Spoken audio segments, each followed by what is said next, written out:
Underneath this jungle of undergrowth lies nearly 2,000 years of English history.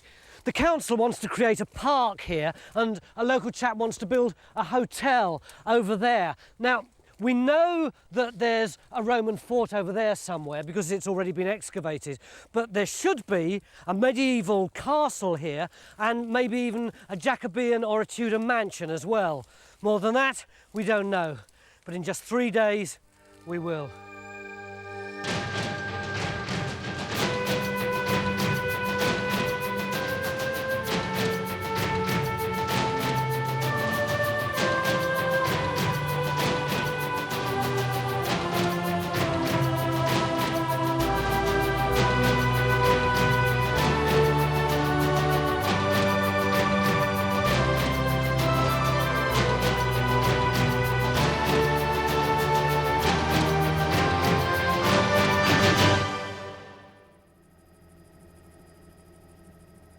This is Malton in North Yorkshire.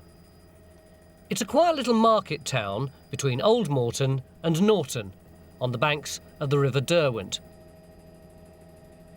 The dark green jutting into the town is our site, and it's going to be a big challenge. Not only are we looking for 2 buildings from different periods, but the site is completely overgrown with nettles and trees. The good news is that we've got Mick back, but I don't think he's going to be running around like he normally does. Mick! Hello, Tony. How are you feeling? Well, I'm not allowed to swear, so I'm not terribly happy with it. Are you going to be able to stand up, or are you going to be stuck in? Yeah, I can stand up and I can be pushed around, and Nick's come to push me around for the weekend. Oh, you got safety belt on. Safety belt on the leg, yeah. Look, we've got this potential treasure trove under here. 2 periods, possibly 3 if we've got this Roman fort here as well. How do we go about assessing what our priorities are? We've got a lot of background material for this one, which is very nice, but you know, you can see what it's like. It's a bit like a jungle, really. I think the first thing is we're going to have to do some clearing. But that may be easier said than done. There's 10 acres of this stuff and it's very thick. So we're just going to have to follow in the nettle cutter's footsteps. Which is just what geophysics have started doing.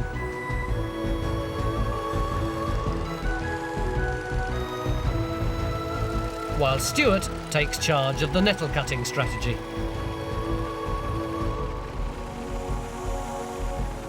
Behind this beech tree, Mick, Phil and Carenza are busy too.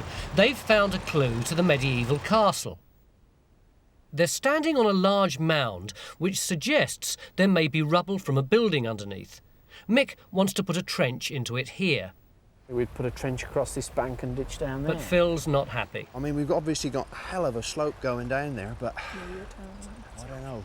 I'm bothered by the roots. You're worried about the tree roots coming across, you know, yeah. We're on a mound here, it goes around there. Can we start off here, Phil, and if we hit problems... I can't see why, if that is the same if slope... If you're going to go, you have to give me a bit of notice. Well, I was going to say don't run off, Mick. No. Look, if I hack my way through here... Yeah, I can see what you mean. It is dropping away it's going to go. It's going to go down here. Yeah. And it certainly, by the time you get... See, I'm going right the way down. Yeah.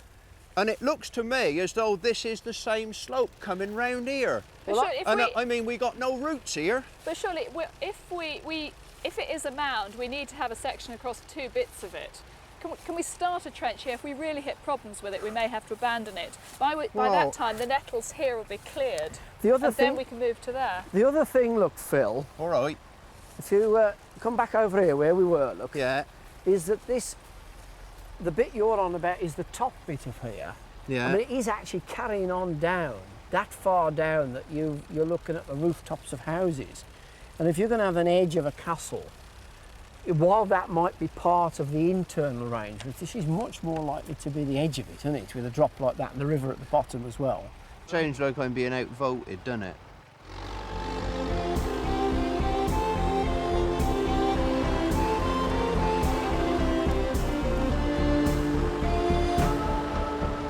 I mean, this whole lot is a scheduled ancient monument, isn't it? What does that actually mean, John? Well, the schedule is actually a kind of list which is compiled and maintained by the Secretary of State for National Heritage, which identifies sites which deserve statutory and special protection. English Heritage were interested in the site and actually support the Time Team's investigations. Yeah. And in fact, on our advice, the Secretary of State actually granted consent, but it has specific terms and conditions. You're allowed 5 trenches here, which will cover no more than 200 square metres to try to locate the castle and the Jacobean mansion. And we've only got consent to dig in this half of the site because English Heritage don't want us disturbing the Roman fort, part of which is in the other half. I just hope the castle's in our bit. There's a good sign it may be. Trench 1 is under these trees, and just nearby, these look like old walls. Could they be the walls of our castle? You can't get at them from the site, so Carenza and Beric Morley, our historical buildings expert, are attacking from the street. It looks as if it might be open in there. Should we? Yeah. Let's try and see if there's anyone in here. Because, I mean, if that house there is the same as that there, then there's an open space. That's right. That possible medieval wall might even be visible. It looked quite impressive from... Hello. We're archaeologists looking at the castle site, and now we've sort of been in there and looked down on it. It looks like quite an impressive wall there. I wonder if we could come and have a look, see if we can see it from your garden. Yes, certainly. Right. Come in.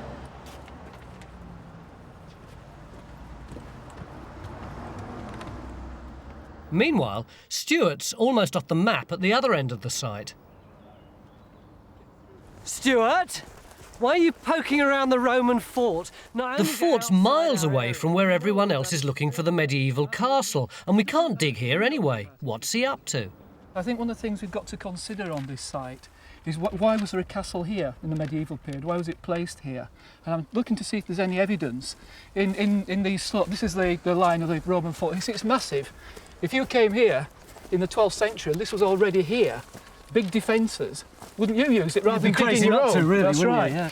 And I think there's a strong possibility that this outline of the Roman fort that was here would have been used as a bailey for a motte and bailey castle in the first instance. Remind me about what a motte and bailey is. A motte is a mound on top of which you put a timber palisade and a timber tower at first. It's just a retreat. And the bailey is the surround? That's right, it's like a key ring around it to help protect it. It's where you keep your horses and soldiers and so on.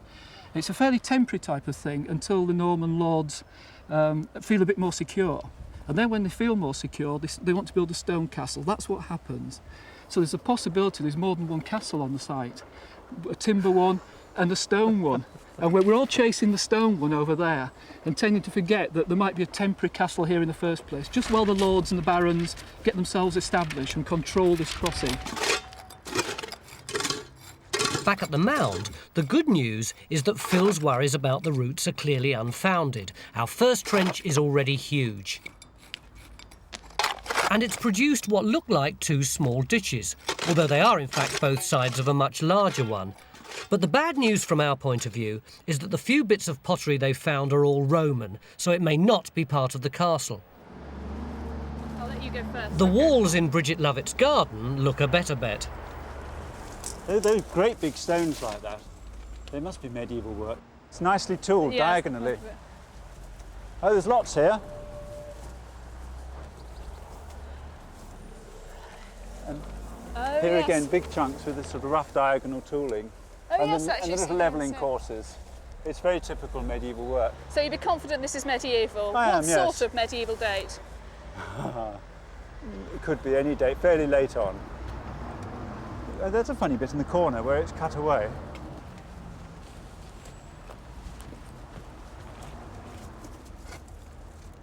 I'm not sure it is cut away. I think this is a little shallow buttress.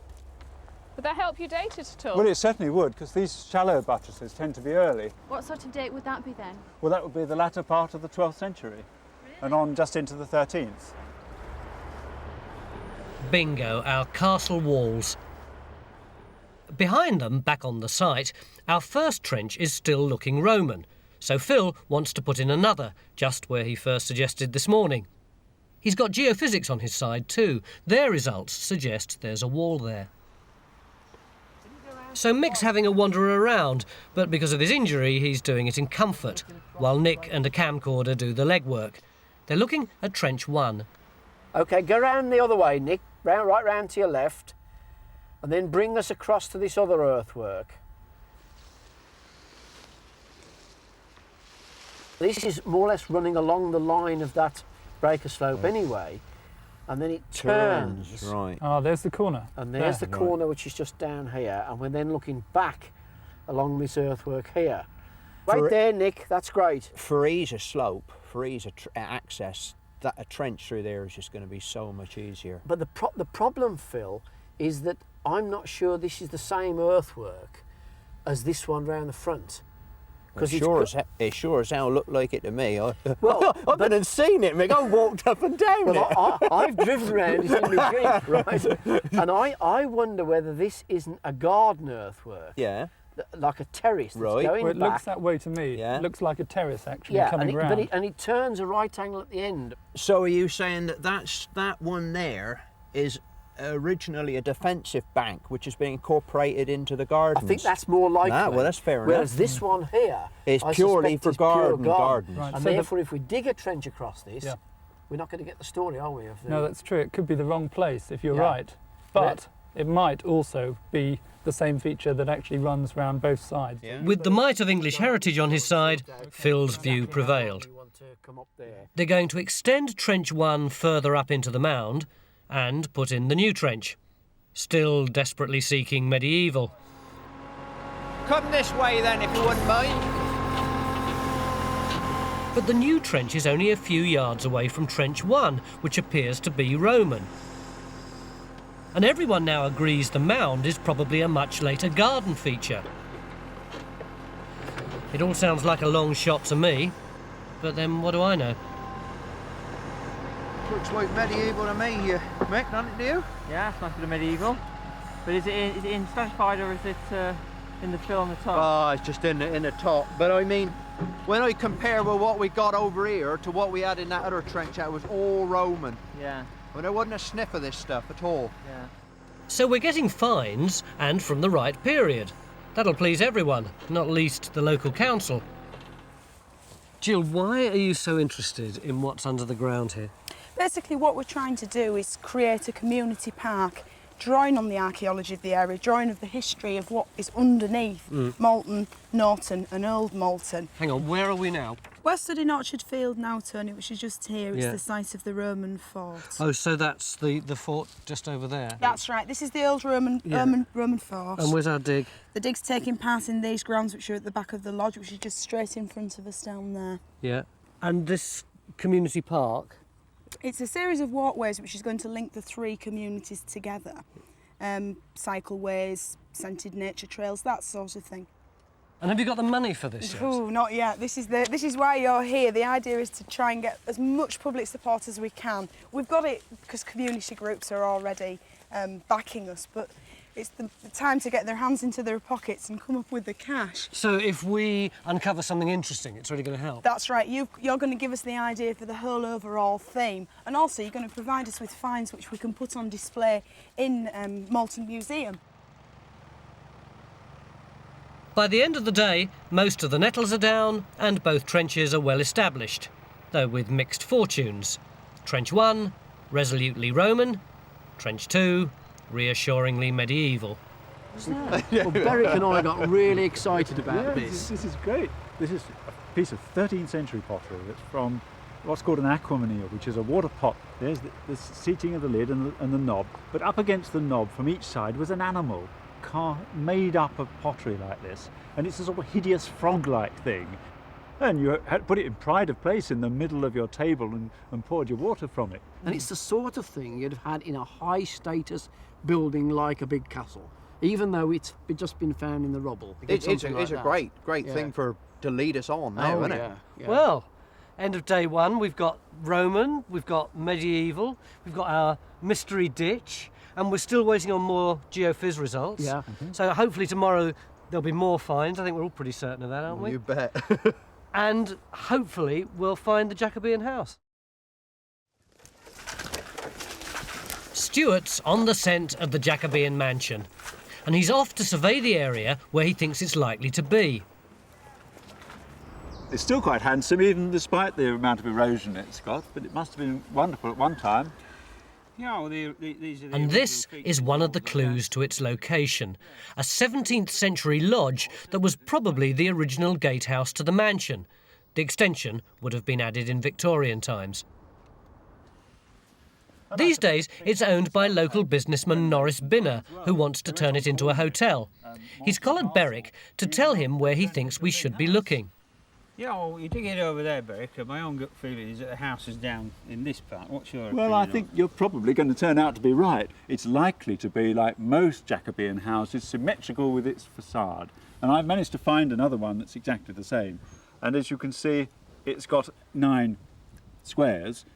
Those around the outside are gardens, but if you come in through that lodge house, there's a big courtyard in that square, and behind it is the house, straight ahead of you. And that, I guess, on a smaller scale than this one, is the sort of thing you got here. If Berwick and Norris are right, then the mansion should be in this area here, about 60 feet below the lodge, directly symmetrical with it. Which was exactly Stuart's thinking, and he's already plotted out the possible size and shape of the building. While GeoFizz are still hunting the castle in the most recently denettled area just beyond. And Carenza and I take to the air to try and put the castle into the context of medieval Malton. Yes, if we could just head down straight ahead a little bit off. We're looking for the medieval borough boundary and the old marketplace. But because it's market day, the first thing we see is the modern one. That's the present marketplace with the church in it. And in fact, the medieval borough boundary curved round the back of that. So where you can see all those cars parked and the houses with the white facades, it's a curving line that comes right round. You can see that. That street curves right round, crosses the main road, goes round the back there, forms this lovely curving sort of enclosure around the medieval town. We could also see that for the castle to overlook both the River Derwent and the town, it must have been in our half of the site. Good news. The old market was harder to spot from up here, but down below, Mick's discovered it on foot, so to speak. This is the old marketplace. Yeah, The original I mean, the whole of this big square was originally the market, Yeah, wasn't yeah, it? I've seen that on the maps. Yeah, around here you can see the filled-in arches, look. Yes, when Well, it was originally open underneath for And the they would have traders. had the market in wet weather under there. Yeah. But you can see the full width here. Look, there's the other side. We've been at the one end, and the whole thing's going off down Right. there. Give it some honour. That's it. It's okay for you, mate.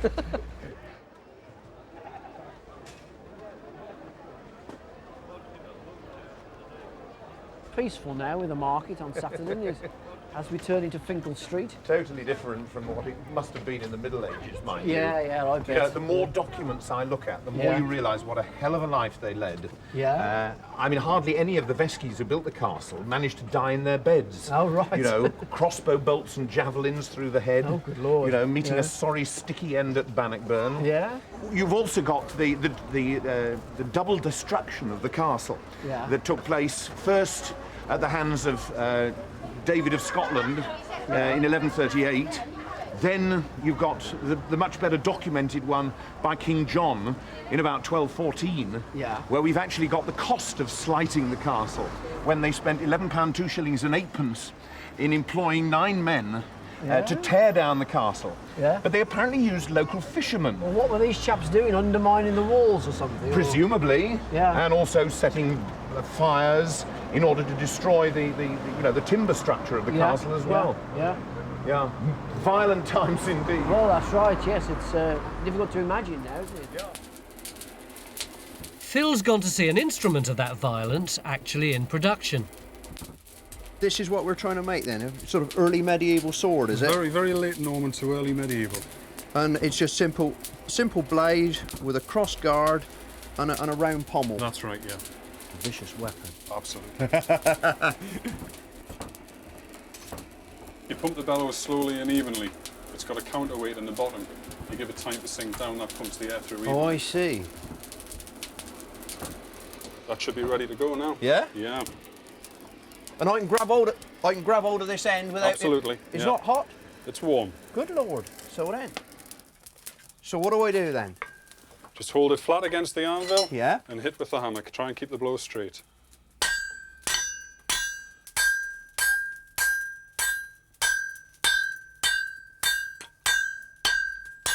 And gradually we just work our way up the blade, do we? Very slow, very steady.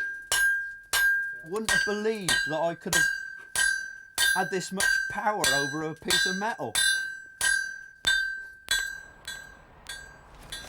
The situation we're at the moment, Norris, is that from the work we've done on the gardens and the buildings, we've identified really that the big Jacobean residence should have been somewhere in this area here. One of the big problems we've got, if I can just draw it out for you, it'll be easier. We've got the lodge, which is the gatehouse there, the road's out the front. Down the back here we've got a whole series of garden terraces. And the archaeology and the architecture suggests to myself and Berwick that we have a house sitting there, which is in this area here. Right. But the problem is it might be square with a courtyard in the middle, or it might be with a frontage there and two wings, in which case it might be open courtyard at the back. And where we put a trench in here is going to be very difficult, so we might put a trench in and hit the courtyard and not hit the building. So at the moment, I've got no geophysics here at the moment, and it's a right sort of mess in there with nettles. I'd feel happier if we could get rid of some of these nettles and get some geophysics in before I stick my neck out and put a trench in. How do you feel about me asking that? Couldn't we sort of take a chance now with the measurements we've got and dig the channel out now? I think taking a chance is the wrong approach for the sake of half an hour clearing the nettles off and another hour or two getting geophysics results. Yeah, I think we must go with the geophysics first, definitely, Yeah, and then we actually can do it. pinpoint the trench, because in fact we haven't got many trenches left, and we've got to make every trench count here. That's right. Yep. Shall we get the lads in and let's get that done. stripping? Yep.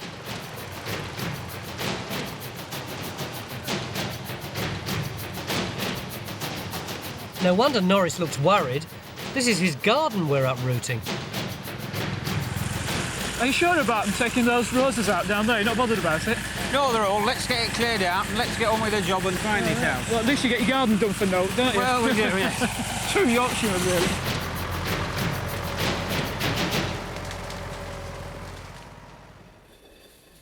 Back at the arms factory, Barry's taken over from Phil and is progressing fast.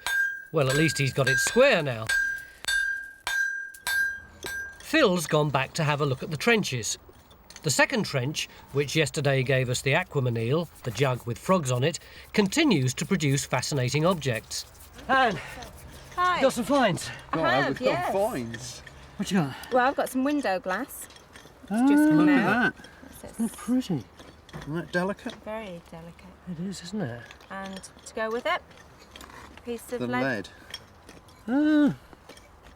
See the grooves where the glass fits in? Yes, I do, yes, yeah. Now, could these be either from our Jacobean mansion or from the medieval castle, do you think? I don't think they're from the medieval castle. All the finds that we're getting out of here are pretty consistently 16th century, so I mean they're good 1500 dates. I mean it's a nice assemblage, beautiful. So we are getting somewhere. Brilliant, Oh, yeah. not Yeah, a problem. no problem. Anything else? Oh, what? As we speak. Brilliant timing. one Yeah. there. What's that? It's lead, fishing weight by the Take a looks look of there. things. Yeah, Oh, and these are little grooves Little in grooves. them. Isn't it? Outside. And I dare lovely. say you Some on probably the find other there's a side little as well. hole in the top there, is it? and this would be 15th, 16th century. Yeah. Gotta be, yeah. I like that. But nice as finds like this are, I'm a bit worried. Yesterday, this trench was producing medieval pottery. Now it's all later stuff, which doesn't bode well for finding the castle. 2:45 day 2, and Mick and Carenza are comparing notes from their expeditions this morning, with the aid of Sue and her computer graphics. That's it through there. Across. Can the layout of Malton give any clues? And the other one comes straight down That's it through the there. middle, Across. straight down, straight through and across the river. And you can see then the castle's on the hill, dominating the town, the road crossing, and the river crossing over there. That's going off to Scarborough. That's going to York. And this is the earliest centre. That's that square block. There's We that saw market there. area possible in there. And there, of course, cream. that's the present market. You And can see that's all the the little present white roofs yeah. of the awnings of the And you stores. can see me, look there in my wheelchair. Oh, is that There, where you look, were? Yeah, Oh. looking up at you enviously. As a result of that conflab, Mick and Carenza decide to get the digger into action again and put in another trench. The third of our 5. The aim is to find the castle wall overlooking the old town. With the wall Berwick and Carenza found on day 1, they would then have 2 sides of the perimeter and a good idea of what the castle might have looked like. But once again, there are a few trees to negotiate.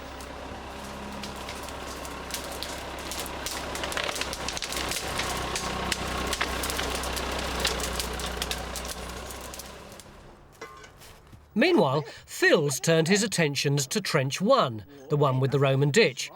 Yesterday's decision to extend it out of the trees into the mound seems to have paid off. Mick the Dig has found a wall. You've got this nice rubble coming off and it's coming onto a nice clean surface there. Yeah, that's exactly right. It's got to be the castle, hasn't it? I don't know. Come on, come on, mate. Look, I mean, you've got all this muck on the top of it. This has got to be a substantial building if it's got mortar floors. I reckon it's got to be a stout contender. All right, then I'll go with that. I'll go with that. But you ain't got any fines? No fines. That's my problem. If I had some fines, I'd be with you there. I don't care. I reckon this is good. Okay. Clearly Berwick, our buildings expert, will need to adjudicate on this. Stuart to John Gator. Go ahead, Stuart. John, we've cleared all that stuff out in the orchard now, so it's ready to geophys if you are. Okay, Stuart, we'll head over and start pegging out. So we think we know where the Jacobean mansion was? It's wonderful, isn't it? Yeah, here. Well, under here somewhere, anyway. Yeah. Then at the end of the house there would have been this courtyard, which Berwick says would have been quite demure, not full of little squalid houses. And beyond it, a coach house, and that's the remnants of the coach house. Right. What sort of family lived in it? And built it, of course. A family called Eure, E-U-R-E. They were very wealthy and powerful in the northeast of England, and in fact they'd owned a third of Malton Manor from several centuries. There was one snag. They were a bit out of step with their own times. They were what we call recusants. What's that mean? Well, after the Reformation, if you carried on being a Roman Catholic, you really represented something of a threat to the new Church of England and indeed to the state. So did that mean that they were all incredibly persecuted, or is that just a myth? Well, most of them were just fined. Some of them, if they were as wealthy as the Ures, pretty heavily. But subsequently, in the 1620s and 30s, they did represent a threat to the establishment, and the sheriff was ordered to seize the house and make sure that all the armour and armaments in it were taken. So it was actually attacked? There's a lovely document where Lord Eure tells them to go and stuff themselves, basically. He has told the sheriff he will hold possession until Christmas Day, do what they can if 1,000 men were there, and that if the sheriff shoot down any part of the house, he will set fire to the rest to his own damage and danger of his neighbours. Well, the sheriff's not going to take that lying down.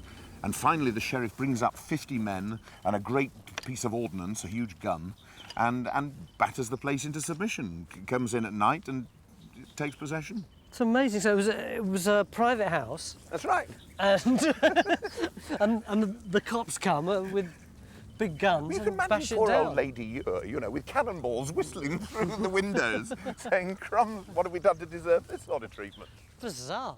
Robin and I think we know where the mansion is. So do Norris and Berwick. And now Geophys have got their results, so do they. And we all want a trench. But someone's got to decide exactly where to put it. Now, are you sure you want the trench over in that location there, rather than actually further back here? It's almost 6 2/3, I feel, at this point in time. If we go this way, we might also lose the house and get too close to the terrace. If we go too far that way, we might also miss. If it's a very small house, I mean, there's a horrible thought goes through my head that, you know, it's in between and the trench won't hit it. But we've just got to find out what's there, really. So we've agreed on the location at that end there, and you're going to go with that, are you? I'll go with that. Okay then. Yeah. Well, I Very hope much you're on right the there, site at all. because your career's on this one. No, I'll do.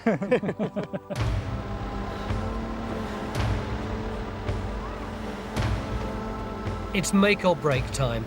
With the castle by no means tied down and only one more trench allowed after this, Trench 4 just has to hit the mansion.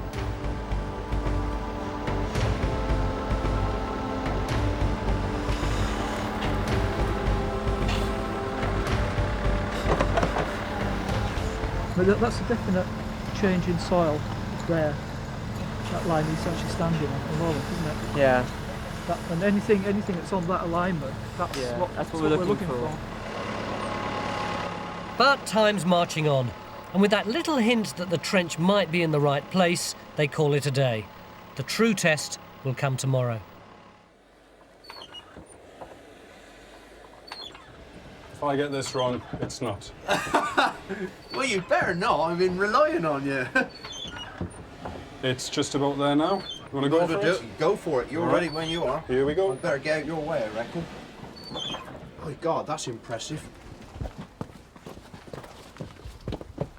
That is amazing.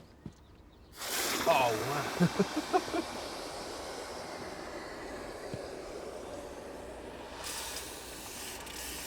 And what do you call that? Quenching? That's the quench. That makes or breaks a blade. That's the most vital part in making a sword. So, well, what do we do now? Now we grind the blade and polish it. Right. And once that's done, we fit a handguard across here. Right. We fit a handle there, and we fit a pommel on the back to make the whole thing balance out. Is there any chance we can do some grinding? Yeah, by all means. On we go. But it wasn't long before they too succumbed to the lure of a drink and headed back to the lodge. No, don't run. Here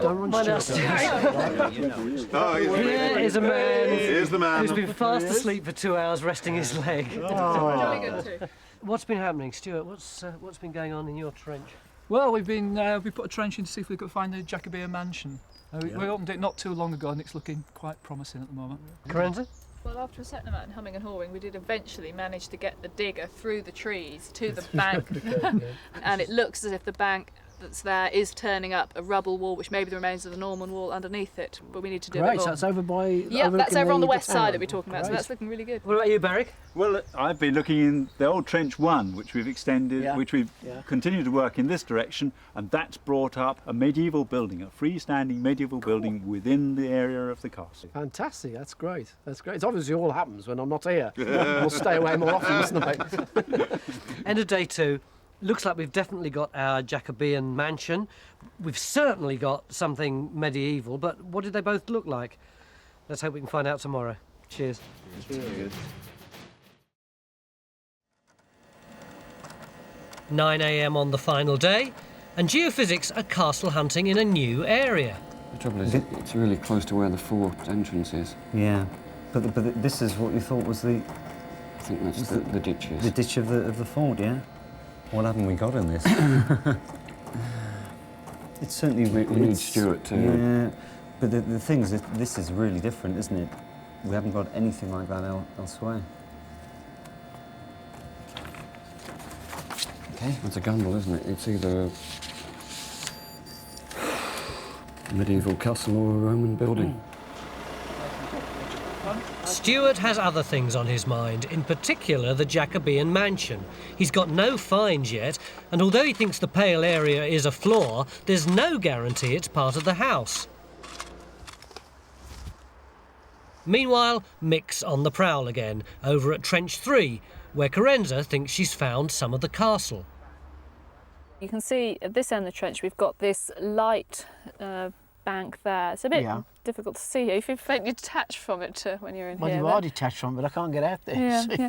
Well, there's this light spread here. This is a whole load of building stone with an awful lot of mortar in it. Yeah. So it's obviously a collapsed wall. Yeah. We haven't actually found any of the front or back face of the wall, but it's just the collapsed material from it. If Nick could go down a bit further, Go down the trench a bit, Nick, better. if you would. Just talk to me here. There's no foundations to that. Right. Okay, good. That's it, right. Now if you can just sort of pan up the trench as it were. So look up the trench. So what's obviously happened, they've built the wall, they've scraped down onto a fairly solid surface, which is this orangey stuff, and then built the wall up from that with really no foundations. But it's very similar to what we've got in the other trench the one wall's over all there. robbed out, is it? It is, yeah, and there's just this rubble and mortar left. It's the What sort of dated undesirable. stuff have we got from this? We've had medieval stuff. We had a bit of medieval floor tile. Right. Some iron nails come out of that little bit of glass. So we're a looking few at bits of something pottery. medieval rather than earlier or Yes, I later. think 12th, 13th century. Right, can we go to the wall and look over? Because I can't get there. I'd like to see whether we've got any sort of view over the town at all. That's great. It is, as I suspected, really quite a Looking drop out, when you're looking yes, right out over to the which town. is what we were saying yesterday with the plan and everything, wasn't it?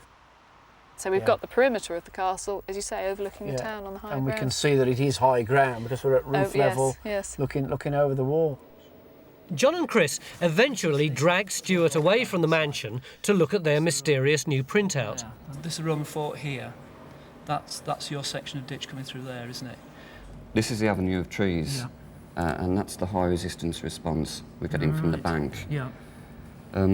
But this clear very strong, building, isn't it? Yeah. it's just inside the fort ditches.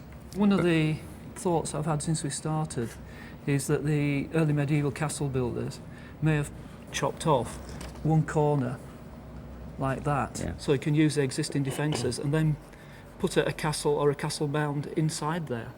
And that could be the first castle on the site, so getting something there could well fit in with that theory. The area they're talking about is right on the edge of where we're allowed to dig, immediately below the Jacobean house in what would have been its garden. The blue car there is the Team 4-wheel drive, and it's just brought Mick to the scene of what Stuart and Geophysics hope will be Trench 5. Right, Nick. There's the results.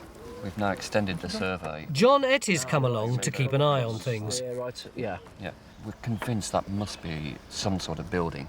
The problem is we just don't know the date. I'm not convinced, though, that this is likely to be the location for the castle wall, to be No. honest. Not on the evidence that we've got so far. Why is that? I think it's just as likely to be Roman. We don't know how far the castle went this way.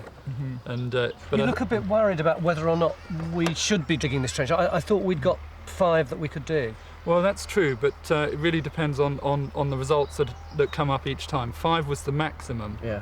The thing is, all the presumptions are in favour of the physical preservation of ancient monuments, not the preservation by record. That's considered second best, really, because techniques do advance through time. The geophysics people have actually shown that, but really some years ago we didn't have all that new technology at hand. And as a result, if we dig too much now, there'll be less for the future and for future generations. I understand what you're saying, but that's why we need to proceed with caution on these nationally important sites. Proceeding with caution is John Etty's job. But I think deep down he wanted to trench as much as we did. So what precisely are you proposing that we do? Well, I would propose that we did put a small area in over that to test it. I mean, we could work out the sort of area we've got left in relation to the time, but I don't know, a 5x2 or something like that. As small as that, you think? Well, if we want to know what the character of that geophysics is. Sounds to me as though John's prepared to give us a bit more than that, Mick. Perhaps I've said too much. I think the main thing is... Perhaps I was being more cautious than he is in the end. No. You're such a radical in every other area, and yet Really? as soon as it comes to scheduling, it seems to me that you're really sort of doffing your cap all the time. What concerns me more about this is the time to do the work and the recording in the time left. It's not leaving a mess behind us that concerns me. Right, gentlemen, it is 11:15, day 3. Coffee time, in fact. No way is it coffee time. This argument, which I must admit I've been instrumental in extending, has meant that we really don't have very much time. We've got to get on. If we're going to do this trench You've properly. got to push on. Yeah. So we've got a shot at finding Stuart's castle, but only on condition John Etty can stop the trench whenever he wants to. He's been very supportive so far, letting us dig fairly deep, but it's been worth it. Trench 1, if you remember, was where Phil and Mick the Dig found a wall yesterday. Berwick has since confirmed it's part of a building inside the castle. Trench 2 has been taken deeper and revealed this, which Berwick is very excited about. I know you've got that, Jess. We've gone through all the 16th century dump layers and the demolition. We went into what it must be medieval, and we seem to have quite a big wide wall through here. Yeah. And I would guess that it's going to run off down here and turn to meet the equally large wall that robbed out in the first trench. So we have got a big medieval building standing here. Both trenches have produced a vast array of finds, from Roman through medieval to Jacobean, and they all need to be cleaned up.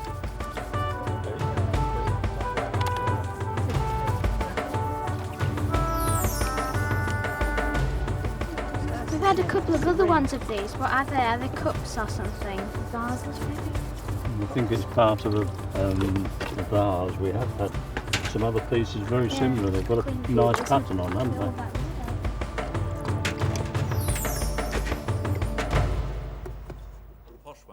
Back in the incident room, Sue and Berwick have started to reconstruct the medieval aquamanile found on the first day. And look, its front leg sits on the top of the Oh, lid. yes, it does. And the back legs dangle down. We've got one on the other side.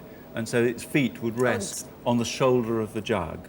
Oh, I think that's rather Right? cute. Yeah, well, maybe. I think it's all a bit tasteless. It would have been about 6 or 8 inches high, and tasteless or not, would have adorned only the very smartest of medieval dining tables. Perhaps Richard the Lionheart or King John, both of whom visited Malton Castle, drank from it. OK, Stuart, what have you got? Well, I think you'll like what we've got, in fact. I'll show the finds first. What we've got from here at the moment is a piece of window lead, some window glass. Fantastic. We've got ceramic tile and roof tile. Yep. And we've got this little beauty, which looks like a stone mullion. Exactly the style and period you'd expect from a Jacobean house. That is fantastic. So that, with the window lead and the glass, that's destruction, isn't it? Absolutely. Do you know what a mullion is, I'm to incidentally? clear what a stone mullion It's is. it's a stone window frame. And Right. it's typical of the period of a Jacobean house that we'd be looking for. And to add to that, Mick's just been showing me, they look as if they're getting a plaster floor from the range of the building below that destruction layer. So, I mean, to me, it looks pretty conclusive that we've got a range of the Jacobean mansion here. Oh, that's wonderful. And it's all in your garden, Norris. It's all come together. It's all come together as well. And we're probably standing Right in in the the middle of it. courtyard. Yeah, Right in the we're in middle. the courtyard Yep. here. Yep. It's absolutely super. I'm thrilled about this. Yeah, wonderful. Steve has now got enough information to reconstruct the mansion. The lodge was the original gatehouse, through which you'd pass to be confronted by a magnificent 2-storey mansion built in 1604.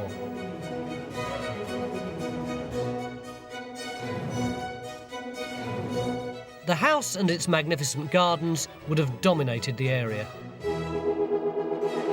But the splendour was short-lived. The mansion met its end just 70 years after it had first been built. Lord Ewer dies, and the place is inherited by 2 sisters, cousins, and they can't agree. In 1675, they cannot agree as to how to split this house up. And the litigation has gone on for some 20 years, and eventually the High Sheriff steps in. He says, obviously, enough is enough, and he orders the whole place to be demolished, and effectively gives 1 stone to one sister, the next stone to the second sister. Good heavens. 2 piles of rubble are divided between Sounds them. like a divorce almost, doesn't Well, it? it is. It's Yeah. kind of judgment of Solomon. Yeah, yeah. Only in this case, the baby was very definitely split through the middle. So while Mrs. Binner struggles to keep at least one part of her garden intact, the archaeology is falling nicely into place. We've got the mansion sorted out, the shape of the medieval castle is becoming clearer, and Trench 5 is well underway. It's one of these, if it's going to go down. And who knows where it's going to go down. Yeah. I can take it back. Can you a bit move more. on back then, Ken? I mean, it'd be useful just to simply verify the edge that we've got. Yeah. Just to see if that's real. Just to prove whether we're right. Well, that's it. Mick, like the rest of us, waits on tenterhooks to discover whether it's Roman or medieval. Right, this is just a very rough... And Berwick's hard at work with Steve. That's the wall that we saw in people's gardens by coming in from the road with Carenza the other day, and that's a narrow buttress and a little hole in the wall which are there, and so I've used that to project and devise a building. The castle we found was probably the second one on the site, rebuilt in the mid-12th century after the previous one was destroyed in Stephen's reign. Steve and Berwick have had to make a number of guesses, but Carenza's wall in Trench 3 together with the walls she and Berwick found on day one, give the perimeter. The buttress in those walls suggests a building here, and the walls in trenches 1 and 2 suggest another large building here. The castle was built in stone, with a commanding view over Malton town and the River Derwent. All we need now is the first castle from Trench 5. John? Tony, hello. I've just heard we can't dig this trench anymore. That's right. What's the yes. problem? Well, I think so far, actually, we've already answered some of the questions about the geophysics. It looks to me as if just about everything here is later. We're talking garden archaeology here. And in fact, if you look down here, you've got... Can I come on here? Yeah. You've got a good example of that. We've got a piece of a pot from a garden plant. It's a flower pot. That's right. We found a flower pot. And how old is our flower pot? Well, I think the flower pot could be quite a few hundred years old. You see, it's very roughly made. And it's the sort of thing you'd find in these sorts of gardens here.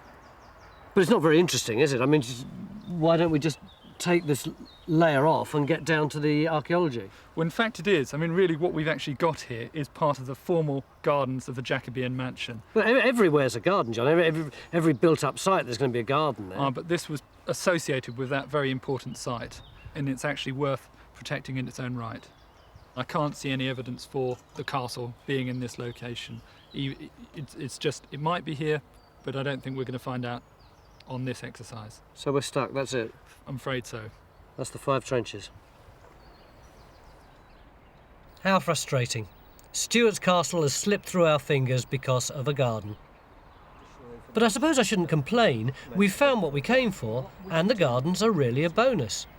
And one of the ideas for this site that we've got here, because you've discovered that it used to be a formal garden, right. What we'd love to do now is to actually recreate that formal garden here, where it was, using the same sort of flowers, hedges, everything that there was there. That would be wonderful. It would, it'd be great. John was saying that there is a formal garden like this in Chipping Camden, I think, that was actually laid out in the shape of a Union Jack. Mm.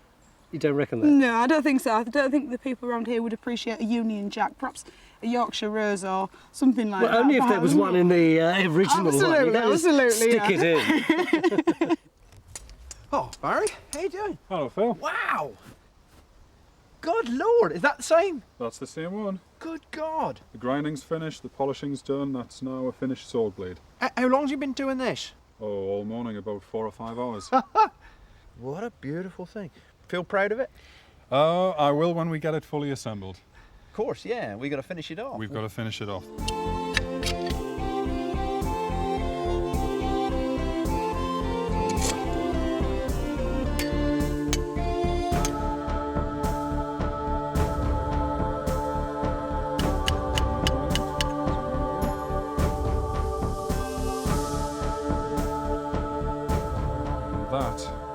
Is that it? That's a finished sword grip.